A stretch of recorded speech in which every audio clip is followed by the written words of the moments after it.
I'll lead you in. No worries. All right. Hello, everybody. It is. Let me throw us here like this. Hello, everybody. I am Trevor from Crowd Tamers. I am here with some old time friends of mine here. Scott Novich, who's running Pluck. Jehi Lee, who's contributing and helping out as well over on Pluck's side. I did some go-to-market ad campaigns, education for Scott a while back, and he's like, "Hey, Trevor, can we do a review of what I'm building?" And I said, "That sounds phenomenal." And so we are here live to talk about what he has learned and what he is up to. So, Scott, first up, talk a little bit about Pluck, what you're doing, and what you're looking to learn. Yeah, it's been a while since we've checked in, Trevor. The service slash product, I don't know what you call it, is quite different from what it Okay. used to be. So if you recall from maybe this past summer, we were testing around like a physical raised bed service, right, where you go in Yeah. people's that whole thing. And what we found throughout this whole process, I won't go into the details, the nitty gritty, but the short of it is people want to do the work themselves. But the real pain point that we found that people have is for most people, they get overwhelmed really quickly That's with fair. the prospect of gardening, with all the information that's out there. They make a lot of mistakes that can be avoided just with as if they were to have had the right information. And making mistakes can lead to failure, which leads to people feeling really crappy about their gardens and they never get back into it again. So enter Pluck generation, who knows what it is now. But I'd say the closest thing we are is like a telemedicine or coaching service, garden coaching service. Telegardening. Gotcha. Telegardening. Actually, why haven't I even thought of that one before? I am writing that down and There you will be go. telegardening. Yeah, so the idea is we have a pool of expert gardeners on staff, and people can sign up on. This is part of what we're figuring out right now. Is does a subscription plan make sense? Does some sort of charging people for call? We don't quite know like the right pricing structure. Gotcha. But the idea is we connect people with gardening experts who help guide people and help them come up with kind of custom tailored plans that are unique to their life and living situation. Gotcha. Right. All right. So some people, like if you're a total newbie and you want to get into gardening, but you have a family and you're really busy, right? Like maybe growing tomatoes isn't the right first thing to start growing your first time around, Gotcha. right? So we want to make sure we're approaching this from a user-centered experience and explore for who these people are. So that's the short version of it. Jehi is here. Jehi has been helping advise me on product stuff and also a lot of the business strategy. So actually, a ton of credit goes to him for helping me guide me through the process. Yeah, so we tested the service with people. People liked it.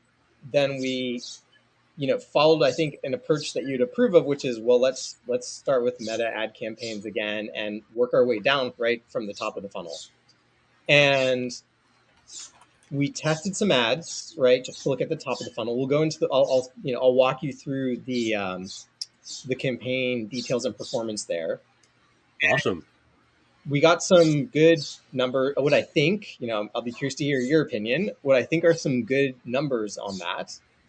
And then we started focusing moving on to landing pages and can we get people to make a purchase? And the latest spot where we've ended up is we got interesting numbers on people hitting the checkout button on these landing pages. So like the initiate checkout trick in Meta, and no one converted to actually paying from there. Interesting. Yeah, which was interesting. Like we got a fair number of like people hitting the initiate checkout and no one following through. Now we may have in the last few days or so figured out what the cause of that was from going back and talking to users and a bunch of user research. Bunch of little things. Some people mentioned subscription fatigue. Some people mentioned stuff looked, you're looking at the latest version, but some people mentioned like the checkout process looked a little shady. Like a lot of people Okay. don't necessarily like know what Stripe is, right? Wow, that shows you the niche we live in. I'm practically unaware that there's ways to buy things other than Stripe. Right. I think a lot of people are maybe like, especially for consumer facing stuff, a little bit more comfortable with the Shopify checkout Hmm. process for a lot of consumer goods and whatnot. So, anyways, yeah. So that kind of about summarizes it. So yeah, do you want to let's dive in? Should we Let's dive dive into in. meta ads? And do you want me to just step you kind of through things sequentially? Yeah, go ahead. When- Let's take this as a story. Yeah, Tell me the saga of Pluck.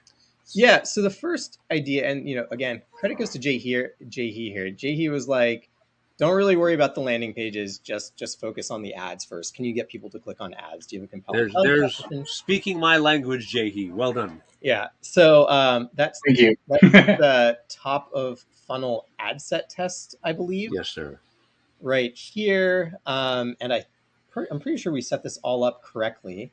And what you're seeing right here on the left side are these are different value propositions. I did try to two birds with one stone it and do some shitty landing pages with pricing Yeah. on them. Yeah. That was honestly a little bit premature. So really, the two, but kind of three-ish value propositions we looked at are, get your garden up and like if you're a newbie gardener, get up and running for the first time with expert help. I can actually show you these ads. Actually, I'll just bring up Figma real quick. I have it open. I should be able to show you those ads. If it's not giving me a server error, maybe try again. Server error. There's some garbage. Right. Okay. Well, we won't actually get to look at the ads then, right? You can see them in Facebook. Oh yeah, we can look at them in Facebook if we dig in. So yeah, so I'll just click on one of these. So I'll just say real quick. One was get growing, which is the value proposition of like, let's help you get up and running if you're a total novice. Mm-hmm. The other one is I called it level up, but this is for the people who already have gardens. And the actual text based value proposition there was get your garden back on track with expert help. Gotcha. And then get growing. These don't totally line up with the text we use in the ads. Get growing was more for like the family demo, which was like focus more on what matter, like spend more time focusing on what matters. Where it's like a Gotcha. picture, the ads like a picture of like a parent with a kid gardening, right? Ah, gotcha. Okay. Yeah, so I'll just show you these real quick. I think, right? I don't know how to like. You can do view charts, and that will show the ad with with some of the stats too. Oh, okay. Oh, cool. See, I don't Scroll know. down some. You should see the ad if it will load. There we go. Yep. Yeah. There you go. Okay. So, and then I had two different. So I used, Unsplash Pro to Yep. find stock images, and I used kind of two different age demos for these. So within this ad set, I used a younger demo of like a guy and a girl like looking at plants, and then I also had an older person also working with tomatoes. And this one I kind of like just because it also seemed like this person also gave off kind of like like I'm a seasoned expert kind of vibe too. So it could be like I'm either thinking like that's who I want to be or that's who I want to talk to. Gotcha. So yeah, get your garden up and running with expert local advisors. You can see the level up one here. Again, let's scroll down, right? Same images. Yeah, get your garden back on track. Same images. And then the last one down here was get growing. And I think that one I used. Wait, where did it go? Less stress. Oh, maybe it was the less stress one. Yeah, it was this. These are the Gotcha. Yeah, right. Gotcha. Families like with kids. Expert gardening helps so you can spend more time on what matters. And then Gotcha. these numbers here are the different price points. Gotcha. So tell me, I'm actually gonna like turn this around for a second and let you poke around. You tell me what you want to look at here. Okay. So there's two things I'm always looking at, and one is here. We're going to want to actually go back to the ad set. Yep. And then you see where it says columns performance right above amount spent. Yep. Change that to performance and clicks, which is in the middle of that list. There we go. And then what I like to see here, and then scroll a bit to the right, we say. We should have, there we go, our cost per click and our CTR. All right. So with level up 89, now this is interesting, right? Uh, and also, before I go diving into the numbers, so much of what you did here is so excellently built. Like, I love price point testing this early on. That's phenomenal. I love that you are looking at different value props and different price points, because speaking to different audiences, of course, changes what you can charge. Like, everything about this speaks to, like, this is a very orderly, very good way to go through this. So that's like, props to you. You tackled this really well. And I've actually been playing around recently with $10 budgets on these lessons of mine, right? To do very, very tiny campaigns. And you're already ahead of the game here, because you're spending like 11 to $12 on some of these campaigns. So you can learn some useful stuff really quickly with really small budgets if you're being smart about this. So I love all that. Um, I find it interesting, and I think it is statistically significant, although I'd have to go to the math to know for sure, right? Your level up 89 is like a 0.5% higher than anything else I see. Oh, sorry, there's a 3.92. What the heck is that? So That's growing 99. So, can I interject for just like one quick second of something? I think yeah. the price point here needs to be taken a little bit with a grain of salt, right? Because these are people clicking on ads, right, and looking at the page. So the ads don't have anything about pricing on them. Oh, okay. So you don't have It pricing on isn't, the ads yeah, there's themselves. no pricing on the ad. Yeah. So Okay, it is an aggregate. You got to gotcha. kind of like combine. Yeah. So in this regard, I did not do such a great job. And you actually kind of like got Uh, to combine this. so everything that says like get growing, all of them together need to be lumped in to give you a total number.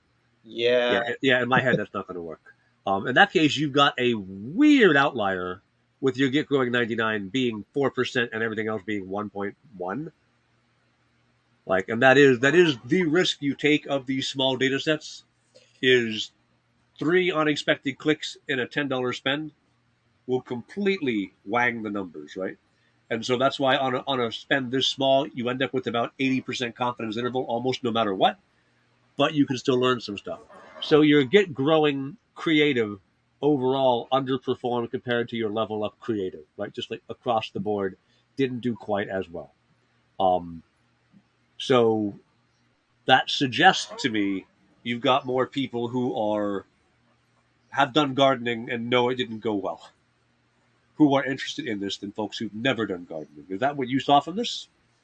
Kind of. I think, and then I think we're going to find as we go through the next tests, it's actually this data actually might be a bit noisier than we want. But so I think at this stage, I was really looking more at like, oh, why is it filtering the ads here? It's because I have one selected. I looked more at like the ad creative Right. and looking, yes, sorry, it's been like a few weeks since I've actually opened up this analysis here, That's fine. like more than a few weeks. Um, let's see. So what, yeah, I'll tell you ultimately what we ended up with is the one with the younger image, but maybe that'll elucidate itself more in the next set of experiments. Because right here, right, like these younger ones, it's all honestly the data is all over the place. It is a bit noisy, right? It looks like, and again, I would have to sit down with like Excel and do some work here. So Um, it yeah, looks like image wise, there's not strong differentiation. It looks like in terms of offer, your level up did a little bit better than the other ones. But okay, that's what I see here. Like, I got a quick reading. I certainly see your baseline is around 1.1% with this first experiment. What have you done since then? Right, you mentioned you've done some more experiments since that. yeah. So let me add. So yeah, let me just real quick just before jumping into that, I do want to say this is also credit to Jahi. We did this with an audience that was just like no like filtering on the audience. It was just anyone Oh, between the ages of 28 to 55. And that was literally it. okay. I mean, that works actually really well later. when you know what appeal brings you the right audience. So it's not a bad way to do it when you're settled in.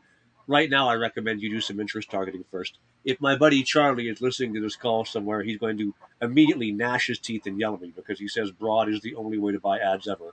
And it is when you're in performance mode. But right now, you're in learning mode. So I think it's fine to do it this way, but you'll learn more when you target some. Interesting. Our thinking was that if you keep it broad, then you can actually break things down by the demographics. A More. bit, but the problem here is Facebook hides most of the information you want to know from you. I gotcha. Yeah, that makes sense. Yeah, So Facebook will learn a lot this way, and when you're ready to make ads perform, this is incontrovertibly the best way to run ads. But when you're using ads to learn, Facebook won't tell you much, so you have to go manually make buckets and learn what you can then. Gotcha. Interesting. And so I'll be honest. So we looked. I thought these numbers. Correct me if I'm wrong. Like I saw this, and I thought these numbers were actually like across the board fairly decent. And I was they're like, a little low, but they're not like shattering. They're a little low.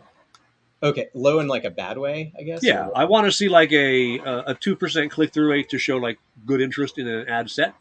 1.5 is like a minimum. Cost per click, I almost don't care about because right now it is impossible to know what that click means in terms of money for your business. Okay, interesting. So this is why I'm glad to talk to you because like I looked at this, like I interpreted this as okay, this is good enough to like move on to the landing page design and see if we can get people to buy. So that brings us kind of to the next campaign, which was our first landing page conversion and price test here, which I believe did not go well. So, and this was when we had really janky landing pages built in Unbounce. Unbounce, okay. And I also don't, we were using Unbounce for the landing page design. I think here, did I, here's the question.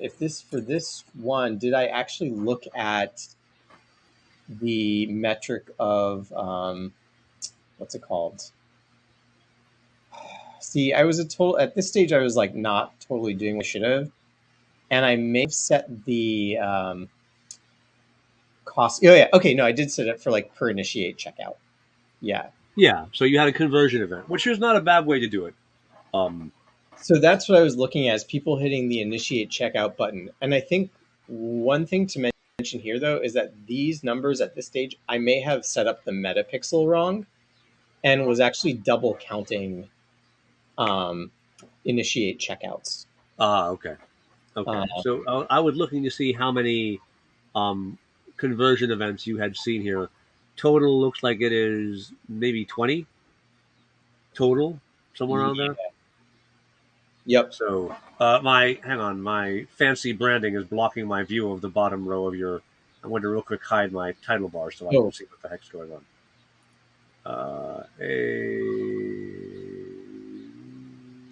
Turn this off. Where's the button I click? Hide. There we go. All right. So I can see. Okay, 41. I'm apparently bad at counting. So all right. Just as a thing for you to consider, Facebook will do way better on a conversion tracking event if it's getting at least 200 conversion events fired within the cookie window, within the conversion tracking window, sorry. If you have 1 day click, you have to get 200 conversion events in that day. If you have 7 day click, you have to get 200 within the 7 day. That gives it a lot better capacity to optimize. If you did like 40 in a week, Facebook is still learning and it's not really performing for you yet. So it's a perfectly fine way to run things on budgets the size that you are doing. You might still want to optimize for click for now. Interesting. So at that stage, though, you're still talking about optimizing the ads themselves, right? Not the landing pages. Yes, but if you can get people who are interested, right? I'm seeing that 2%, that 3% click-through rate on the ad. If the landing page very strongly mirrors the ad, I will tend to get good sign-ups. Gotcha. It's a weaker correlation there, right? Or if you've got an ad that you know is working really well, and then you say, great, now it's worth the switch to a conversion tracking event, and I'll dump in $600 so I can fire 200 conversions in a week. And once I've hit that 200 and Facebook really begins to train, I can taper my spend down a bit from there because Facebook has learned enough. but you need to give it a good body of data to work from before it's really able to optimize. Right now, Facebook is still guessing on who might convert. Interesting. Okay, gotcha. That's really good to know. Yeah, so I think this is digging a bit back. I wish I logged it. I think at this stage these numbers might actually be double what they should be. So as in Okay. like the click through rate here might actually be more like if you're looking at the aggregate data, it might be more like 1.5%, right? Okay. Um, That explains why everything doubled. Like a 3.78% CTR that's real healthy, right? yeah, you can see why I also got really excited at this stage about just like Yeah. to landing pages, right? Yeah. um, so Jay he had like another really good idea, which I think let me just jump to like kind of where we are with our last sales test, Yeah. where I felt like we fixed the meta pixel issues and we had a good landing page design, and we focused on the get growing um, value prop, Okay. which in here performed better. And so All you right. can see these are like the latest clean numbers, Yeah. or actually, jump one back. Yeah, actually either's fine. Yeah, so these were testing get growing on with an annual pricing plan on our nicer landing pages at Yeah. 149 a year and 99 a year. Yeah. And I think what was clutch was actually like putting in the right effort to design proper landing pages. That makes a difference on the landing page conversion. It does. Yeah.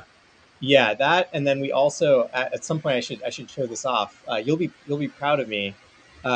In probably less than 48 hours, I made an explainer video using ChatGPT to storyboard it and stock video footage. And Nice. yeah, it worked out really, really well. In fact, I don't know. Should I try and play it real quick in here? I don't know if The it'll. audio almost always shows up terribly on a video stream. All That right, don't worry. said, drop me a link. I will watch it at my leisure Yeah, yeah. and see We how play it it turned offline. out. Yeah, if anyone goes to our website right now, pluck.earth, which is a work in progress, like you can watch the explainer video. Um, and yeah, I made a little post on Indie Hackers and LinkedIn about how we pulled that off in with such a short amount of time and budget. But it looks Awesome. really good. Yeah, it's Awesome. amazing what you can pull off nowadays. It really Okay, is. so these are actually clean numbers here that you're Those look looking at. those look very strong, right? A 5.5% CTR is a Yep. really good leading indicator, right? Your cost per click about $1.20 should be survivable if you get at least a well, I'd want to see. A 5% sign up rate on the homepage, on the landing page, right? So 5% people who visit the page start the sign up process, and then I'd want to see at least a 20% conversion to paid. That ends up being like it is survivable just right because 5% is $20 per sign up, and then I'd want to see times four. So $80 per customer, you would just barely break even at 99, and you'd make a tiny bit of money at 140. So Yep. like that might work, right? That's a really good. Also worth noting, your first funnel, you should expect you can drop that cost of customer acquisition by about at least 50, if not 70%, with some more iteration. So seeing on Yeah. a first real go like break even is a very healthy sign. Well, what's also really interesting is the 149 performed way better, actually, in Sometimes terms it of does. checkout, about twice as like Yeah. twice as good. But this is also pretty low sample data.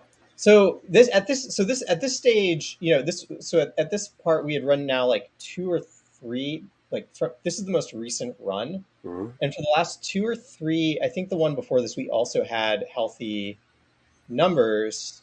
Let's just take a quick look at the ad. This was for testing on like a monthly subscription instead of annual. Gotcha. And so here, not actually as good, but like okay-ish. Yeah, the I don't know. CTR is still quite good. Even Yeah. 3.2, 4.3, those are all like that looks healthy. And that's within the random walk of the other set of ads. Are this the same creative in both cases? Yeah, same creative, Yeah. just different pricing being On the advertised landing page or in the ad? on the landing Yeah. page. Same ad. Yeah, So actually, all these ads are exactly the same as they were from like the very beginning. yeah, have you changed the targeting at all? No, this is all still broad Okay. audience. Okay. Yep, not targeted.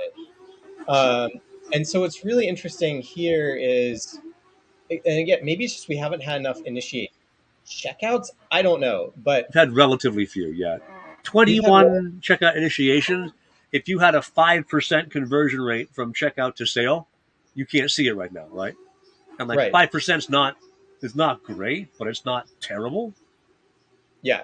So it could just be you haven't had enough yet to show you that turn of data. It could also be people are like, Stripe, what? Who? No, I don't do that. Hard to Yep. say. So that's yeah. So but yeah. So coupled the 21 here, right, with the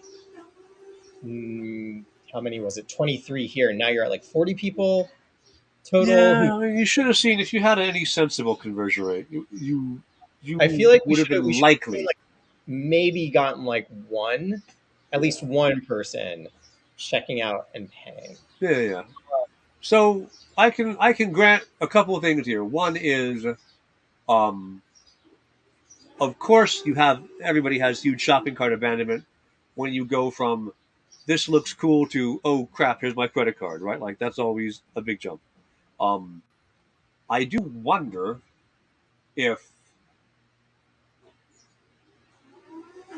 if the problem is that people hit the checkout page and they have second thoughts. The like there are two things I would test here. One thing I might test is can you get a sign up before they pay? Can you get them to give you their email address as a leading indicator of interest? Because if you do, then when they start the checkout and don't finish it, you can reach out to them again. The other is this is still too small an audience, but this is exactly the reason why you do retargeting on shopping cart abandonment, right? I was about to say, yeah, the one thing we haven't done yet, and maybe this is something you can walk your viewers through, that we can do, is I haven't run any sort of retargeting campaign. I don't know how to mess with audiences in Meta to like Gotcha. set up and run a retargeting campaign. So that was, yeah, that was one idea that we had going into this call. Awesome. All Uh, right. but just for what it's worth, if you want, I can just quickly tell you, like, maybe I can actually even show the before and after of. So this is the most recent iteration that we're working with. Yeah. Uh, but if it's just helpful for anyone on the stream, like I can show you the previous version, like the version that we're in. So this we haven't launched yet. I can show you the last version that we launched that was getting a lot of people hitting initiate checkout but not following through. And I'll Sure. tell you, Let me see the page, and I'll see if I can make some suggestions why I don't like it. you don't like it. I mean, I'll see if I have some why I don't like it. I'll take a Oh, look oh! at I it. thought you just said like looking at Oh, this. you I know don't. one. You know one. It is adequate to the task. I would make some changes to it because I'm snooty, but it's not like Oh yeah, not yeah, yeah, bad. yeah, for sure. This is pretty okay. I'm messing with the numbers All on right. this. Okay, so this is what we had before when people were hitting the initiate checkout, but not actually following through. And I will tell you, like, having spoken to a bunch of people now, like, I'll just give you the rundown of the Yeah. issues that we dug up here. So, one is, yes, like I mentioned, right? Like the payment processing, like, who knows what this is? If you hit join now, it takes you to Stripe checkout, but like it's still kind of like, we have the domain up here uses our domain. It doesn't even say Stripe up here. All you get is this little bitty powered by Stripe down here, Yeah. right? That's it. And there's honestly nothing about the company on the page is also a people. Yeah. I would also note that I would 95% expect this was a sign up flow and not a buy flow. Interesting. Yeah. So if I enter this thinking, oh, I'm going to give you my email address and then I'll get a free week to try this thing before I have to pay, of Yep. course my abandon rate is going to be 100%, right? Because that doesn't say buy now. Yeah, it says join now. Yep, that was another thing that you picked up on is the CTA text is ambiguous. Yes. You have ambiguous CTA text. One thing that was also not clear was this kind of speaks about how the service works in a very abstract way, but people weren't sure, like, is this an app that I'm getting? Is this Yeah. right? Is like, how does this actually like manifest in reality? Was confusing to I people. agree. Um, there's But one more thing I would want to see here as well. So if you're doing this as no free trial, $9 a month to start working with us, you have got to have a money back guarantee. Yeah, and so I think we ran a money back guarantee that we have here, right up here, that we did run in the last. Oh yeah, I missed it. My bad. Yeah, and that could be a design, right? Like there's a design issue right there. Another issue we had that's maybe not obvious here is that this video is actually set to autoplay and was annoying the crap out of people. Is it playing audio automatically, or is it? No. Well, that's Like not too bad. But... yeah, I think it ended up being distracting for Okay. people though. I don't know. But yeah, the big thing seemed to be subscription fatigue was one. So we're gonna try our next campaign testing out like a monthly pass, like a buy a 1 month pass that gives you like unlimited access for 1 month, but it's not like a recurring charge. That could work. And I think we're going to try that for annual as well. But that being said, right, like we did get a lot of initiate checkouts. So the fact that subscription might not actually be a huge part of this. But the other big one was trust. Was like there's nothing about like at the bottom. I don't know if you can. I think your GTM review stuff is blocking this out, right? Oh yeah, let me hide this again. There was something about like who we are. Like we didn't have our address at the bottom of this at all, right? There was no sort of like FAQ, like what happened? Like how's this work if I'm not satisfied? Like how do I cancel service? Jay, he had a good idea, and actually, this is my fault for blocking it, which was set up a. I'm not going to move this right now. You can't see it, but we have a little chat widget. Okay. That has like a little timed pop up with that that I'm actually like signed into that says like, hey, I'm here. Like, let me know if you have any questions. So we've now invested like a lot of time and effort into like building more trust. So that like you can get these Stripe trust badges. Gotcha. And now I do say join now, but join now risk free, and the pricing is a lot more prominent. You can see here in the latest version we have screenshots. Yep. Like here's a text message conversation with us and one of our customers. Here's the scheduling page. Here's what the report looks like. Here's like a little bit about us section. Some FAQ. So we'll see if this tips people over the edge. Yeah. Sorry, it seems like you had some other.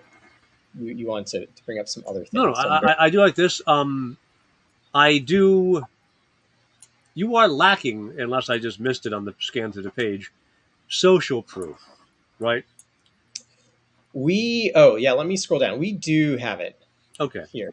So I would generally put that up real high. Okay.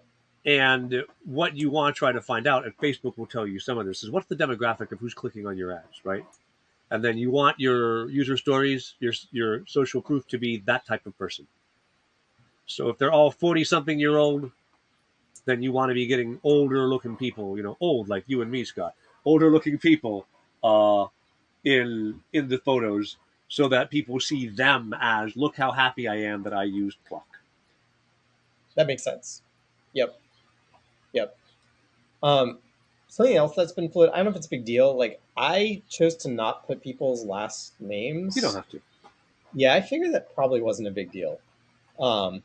Or their locations, because they're all from right now. They're all in like all these are like early people who are in Texas. Yeah, they're in Texas, exactly. Yeah, so I don't want to be like Texas. Yeehaw, y'all! Yeehaw. Okay. Right. So I have one other question I did want to ask though. You showed the stats of the previous Unbounce page. Was that an 11% sign up rate? What did it show there?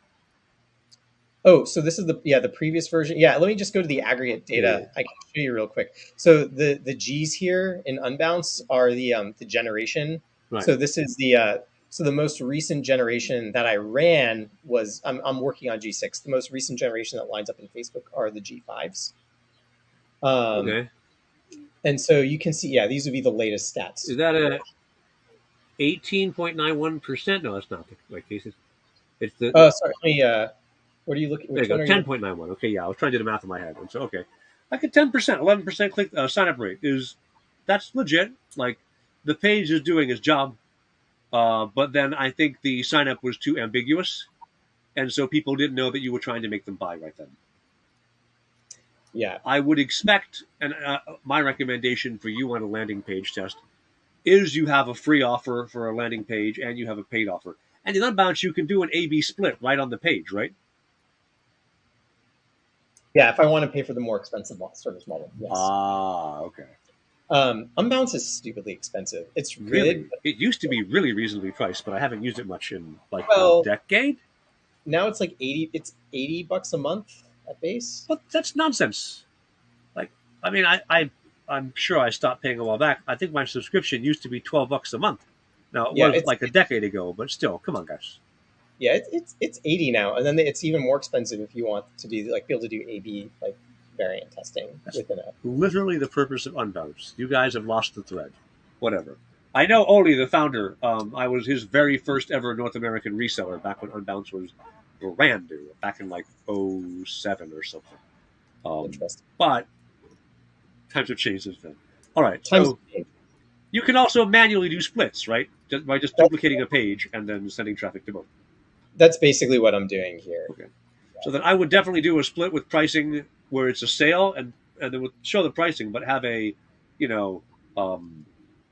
ask a free question or something, right? Where they get to ask one free question and you take them into, I don't know, a chat widget, something to actually have the discussion with you.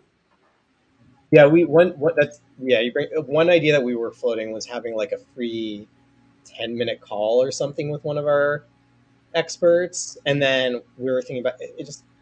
I was kind of holding off because this complicates things a little bit, but then having like a little like bonus program. So like if one of our experts kind of closes the deal right and gets someone to sign up, they get like a kickback, and the customer, like, we give them kind of like a discount coupon or something if they sign up on the call. Why complexify this crap, Scott? Just see if it works first. Yeah, you're not wrong. Jaehe, of course, Jaehe's not. I like Jaehe's like, Scott, you're too smart. You're too smart for your own good. I'm all for simple and quick in the beginning. Yeah, simple and quick. Do the minimum darn thing you can do and then get going. Anyway, honestly, like, all of this looks more or less exactly the way I'd be running these things, right? So it all looks real sharp.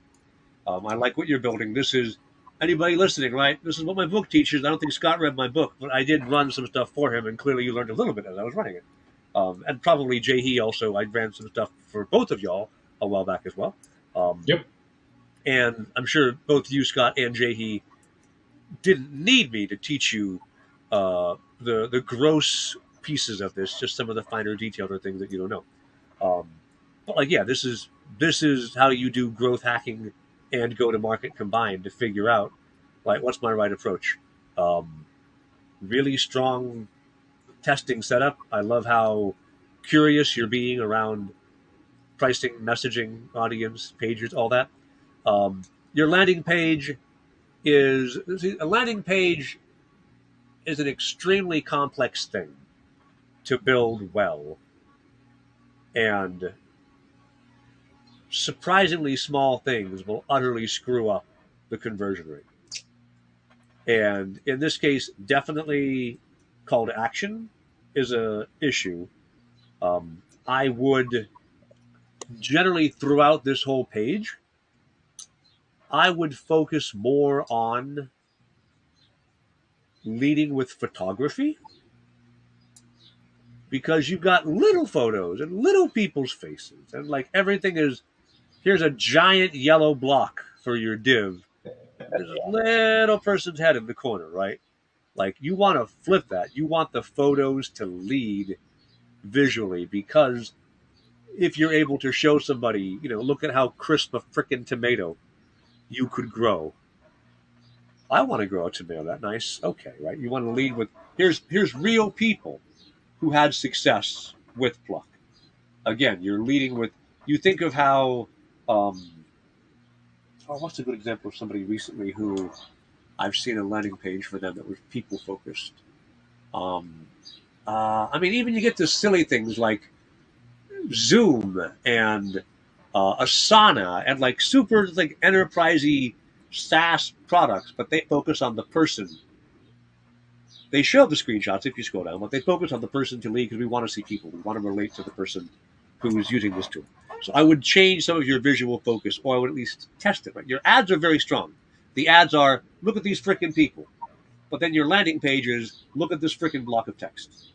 And I Yeah. would see if you can bring that back around. Maybe find somebody, pay them on Fiverr, right? Give somebody $100, make your landing pages and unbounce a little bit cleaner, and then that'll Yeah. also help your conversion rate. Yeah. Well, I think again, right, like at this stage, I don't disagree with you. I just wonder, is that also putting the cart a little bit more before the horse, given the current conversion rate that we have? Should we be focusing more on right, because we're getting people hitting that button. We Right. should focus more on the follow through. Well, So you're getting people to hit that button, and I am going to almost guarantee you. Now, mind you, come back in a week and make me eat my words, but I'm going to almost guarantee you, once that button says buy now, you're going to go from an 11% click through rate to a 2% or less click through rate. And what you're going to discover is 80% of the people who clicked that button didn't think they were buying. And so when Yeah. you're like, that's a really good signal, yes, it is, except then your problem is you offered them the wrong thing. And so they clicked a button, and they were happy to click the button, but not for the thing you wanted them to do. Now, you can greatly improve their willingness to buy by improving trust signals. And you've already gone a long way, but good quality design also speaks to trust. Yeah. Now, my buddy Barry talks about make ugly ads. And there's something to be said about ugly ads, right? They can perform really well too. Stuff that looks user generated content, stuff that doesn't look photographed in a studio can still perform really well, but make ugly landing pages isn't yet a thing, right? I would want the landing page to speak to quality, to send the trust sign, because I'm giving you my credit card, and I don't want to wonder, is this some fly by night overseas operation where they're going to steal my credit card and buy $8,000 of Dogecoin with it? Or Right. is this legit? So that design on the landing page speaks to some of that legitimacy. Yeah. And added bonus, if you put $100, $50, whatever, right, to get a little more design forward made landing pages, that template you can of course continue to duplicate and reuse Sure. as you work on buttons and orders, things, but it'll get you a base to start from. Yeah. There's probably, even if you just go in unbounce, there are probably templates there that will do the job. And even if they're not free, right? If they're $20 templates, dude, pay the $20. You're always spending $100 per week on ads, right? If that $20 template gets you an extra 5% conversion rate on the sign up, it was worth it in the first week, right? Don't stress it. So I would work a bit on that. Now, you asked about remarketing.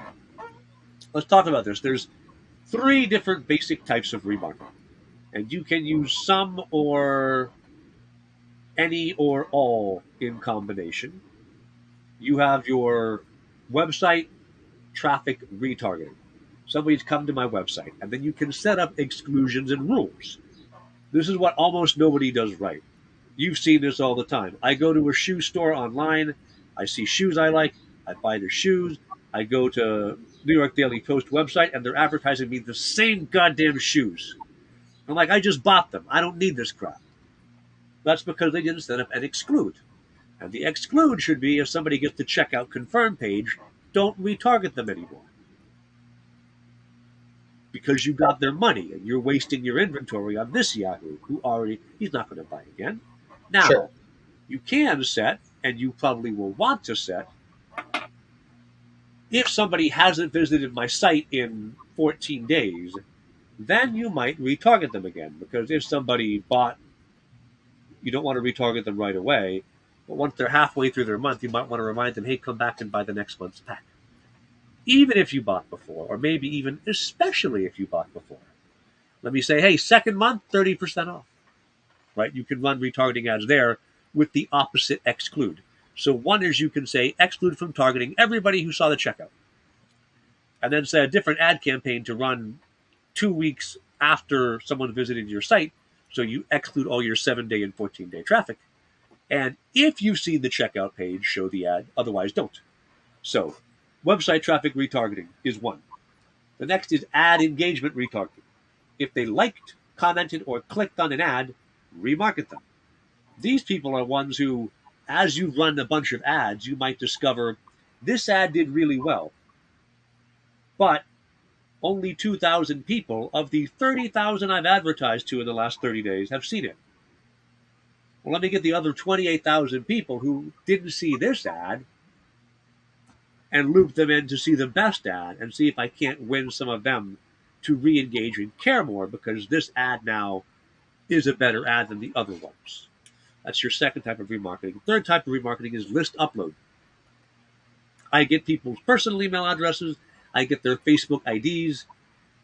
I get their app ID information for an app that is created with the Facebook SDK. The last one does obviously not apply to you. But any of these, I then upload this list to Facebook and I say target anybody who you can find in this list with some ads.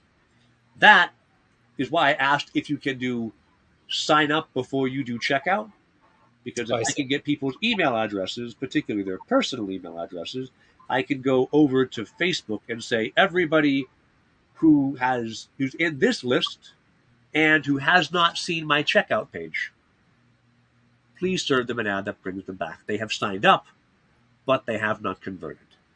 So those are the three types of retargeting you can set up, and they each have their own utility. Interesting.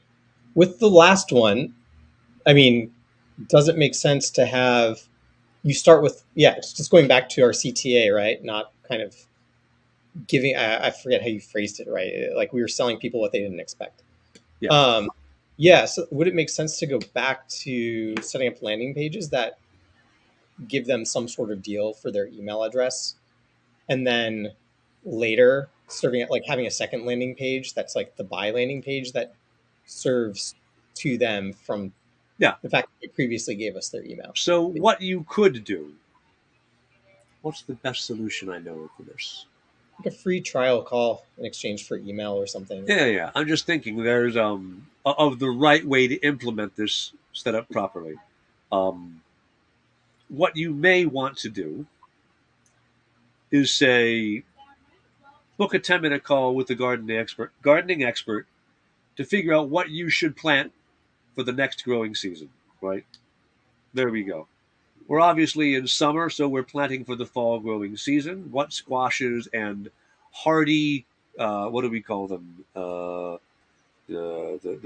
green, like the iron-bearing leafy greens, cruciferous greens. There we go. Like those are what you're planting now, right? But which one is the appropriate one for your part of the world? We have experts, right? Talk to us. So that could be your CTA. Then, of course, they're going to give you their email address to schedule the calendar event. Now you have their email. There's two things you're doing. One is, yes, I would set up a Facebook remarketing campaign.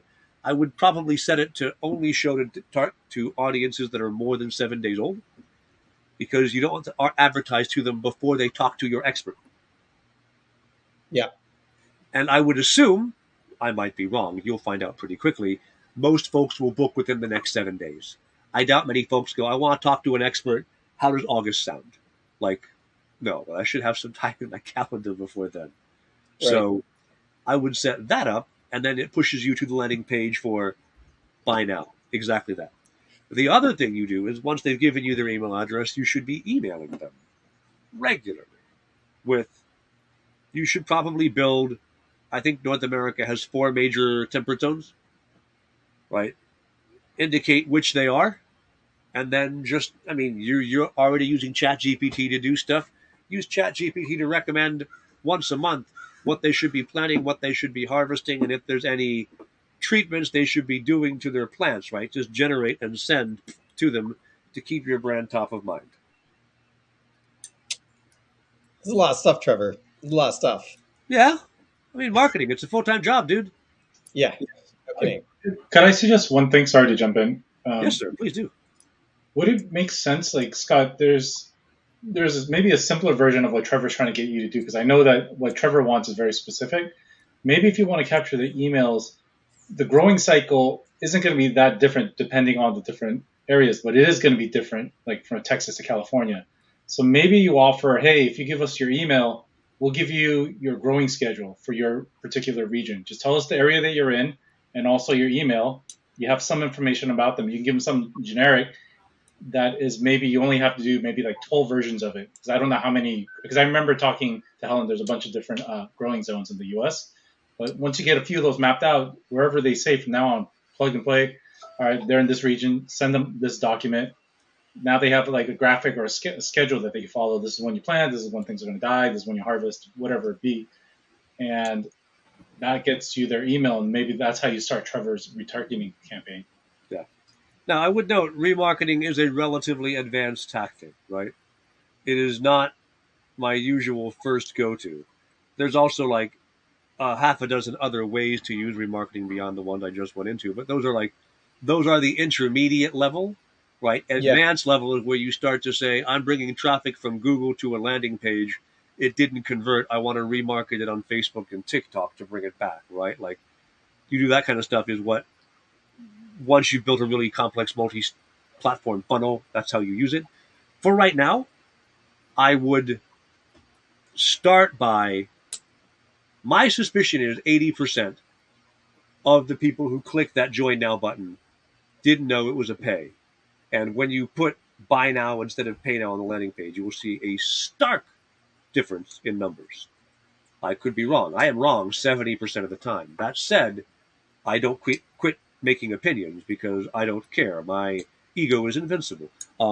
So that's my guess, right? There'll be a stark drop off on performance.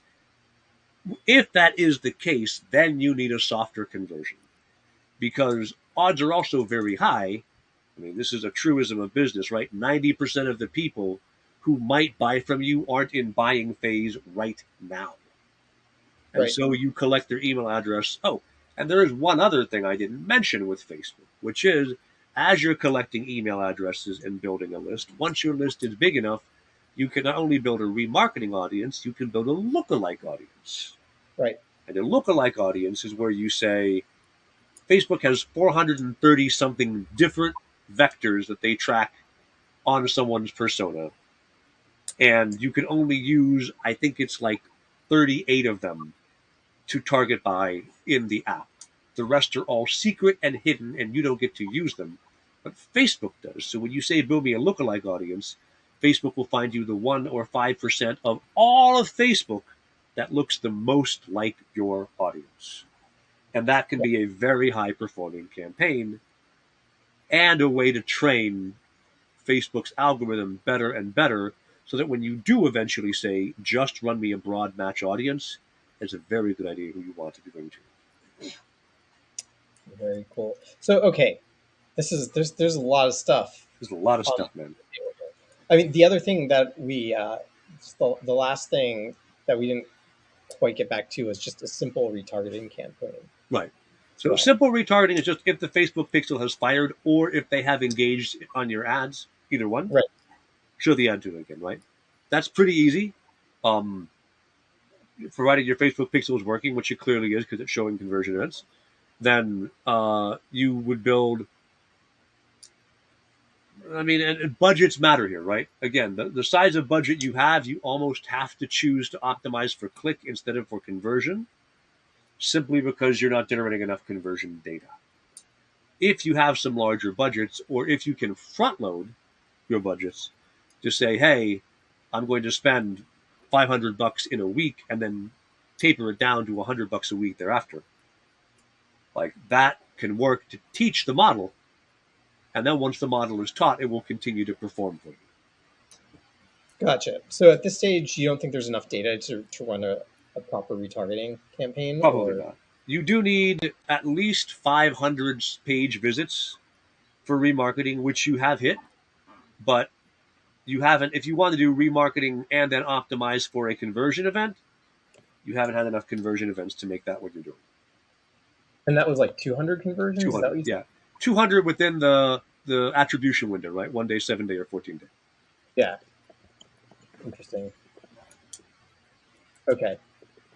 So that's kind of the, okay. That's really helpful.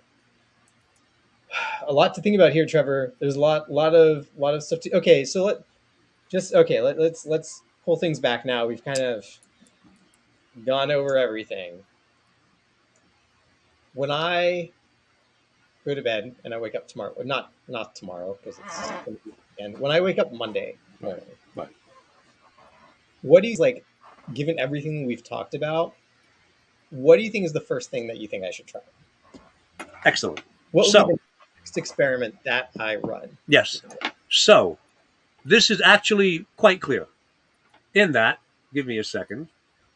I don't know if you've seen any of my webinars or anything recently, but I think this might be salient for you. I'm going to share my screen real quick.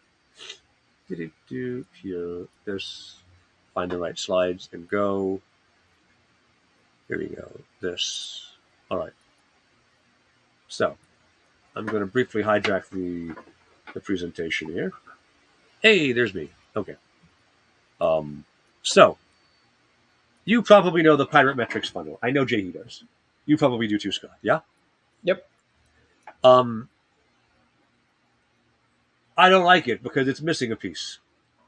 It's missing awareness, right? Acquisition is magically once people have arrived on your landing page, you convert them. But how do they find you in the first place? Awareness has to be there. So your awareness numbers are pretty solid. Your acquisition numbers, on the face of them, look pretty good, right? 11% sign up is pretty good. Your activation numbers are shatteringly bad. 0. There's Right. no improvement you can make from 0. But I suspect the problem is actually your acquisition numbers are lying to you. As I mentioned, I think people took an action that you didn't think they were taking. And so when your funnel falls apart, you go back to the area where it breaks or the one before, and you make changes there. So awareness doing well, acquisition doing well, activation, complete crapfest. I would then walk back to acquisition and say, okay, what's the CTA that will get people excited enough to carry through activation into retention and revenue? And your focus next week needs to be what's the CTA or what's the onboarding after people start the process that makes them do enough where I can then try and get the money out of them? Or is it a clearer CTA at acquisition, skips activation and retention, and goes right to revenue? If your buy now works, cool. But you need to know, right now, activation's where they're dying. So either improve that step or skip it entirely. But your focus should be which of these solves my problem and gets my startup to market faster. That makes sense. Okay, so the way I'm generally interpreting that is I'm gonna still go out the door with I'm going to run the experiment with the new landing page design with the new CTA just to see if any of these changes tip people over the edge, just to see. Maybe run another variant with a different, more explicit CTA, right, to see if you're actually getting that drop off that you're suspecting as well. And you might want to try. Back when I was doing with y'all for Neo Sensory, Yeah. I was also testing pricing in the ad. Yeah. And then the last one would be maybe a set of ads that does away, that actually gives people what they think they're signing up for, right? Right. Which is TBD, but maybe it's what, maybe it's 10-minute call. It's what Jay discussed, where you give us your email, get a free plan, but something now where we're expanding, I guess, widening our, I don't know what the right term is. It's not like widening the funnel, but like you're adding an extra step. It is a softer CTA. Now, the softer CTA increases conversion. Adding steps to your conversion funnel decreases the overall conversion of it. But if you broaden the top enough, then it makes up for the fact that later on you're getting less, right? Yeah. You might want to consider as a thought. Right now, I'm using a tool called Clever Messenger for a couple of my campaigns. And I don't actually like it a whole lot. It's mediocre, but they have a lifetime deal. So I will accept mediocre for like $75 for the rest of my life, right? Yep. Or until they go broke, right? Whatever happens first. The broke will probably come first, but I'm fine with that too. What you are doing could really easily be either a messenger ad where it is wondering what to plant right now, ask us, and then the big green button is talk to us on Messenger. And when they go over to Messenger, where are you located, right? Tell me which state you're in or what part of the country, right? Click a button. Are you full-time gardener, newbie gardener? Are you, whatever? 1, 2, 3. Great. Here's what we recommend you grow. Simple bot, but you acquire their email address in the flow. You'll pay something like 15 cents per email address that way. What's the sorry? What was the name of that app? Clever Messenger.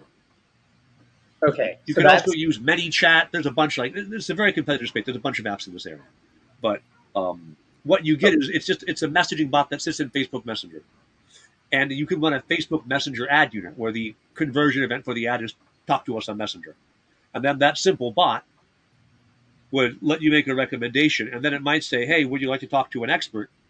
We can give you a 30-minute call with an actual horticulturalist for $9. Yeah? Great. Go pay. They've also secretly subscribed to their first month with Pluck. Right? Like you could try that as a flow. That will be ludicrously cheap traffic. It might also be utter garbage traffic. But if what you want to find is a really easy way to give away that free piece of info, a messenger bot is perfect for that level of low engagement sort of routing of a question into something where, and then if they get blocked, they're like, I have more questions, then it will actually open up Messenger and you get to talk to them like on your phone. I mean, in chat. Or more likely, you'll find somebody on your team who you can say, you're a trained horticulturalist. I am not. You answer their damn questions. Interesting. Okay, cool. I dig it. Okay. So again, just taking a step back. 1, new improved landing page design. 2, swap out the CTA with something more explicit. See if we're actually getting that drop off that you're hypothesizing. Yep. 3, give people what they want with the current CTA, basically. There you go. 3. 1, 2, 3. Those all sound great. That's a heck of an action list for a week or maybe even 2, depending on how you're splitting your time. Yep. Yeah, that makes sense. All right. Trevor, this has been fantastic. Thanks so much, man. This was awesome. I love getting a chance to see kind of behind the curtain. Hopefully, some of my audience has also found this useful. I'm teaching 5 different cohorts of Founder Institute right now. Anybody who is in my FI class who hasn't seen this, I'll be sure to be pointing out to all of them this as kind of an example of how the sausage gets made. Really well organized, Scott. So thank you so much for sharing. Yeah, thanks, Trevor. Good deal. See you around, man. Take care, man. Bye. Thank you. Bye.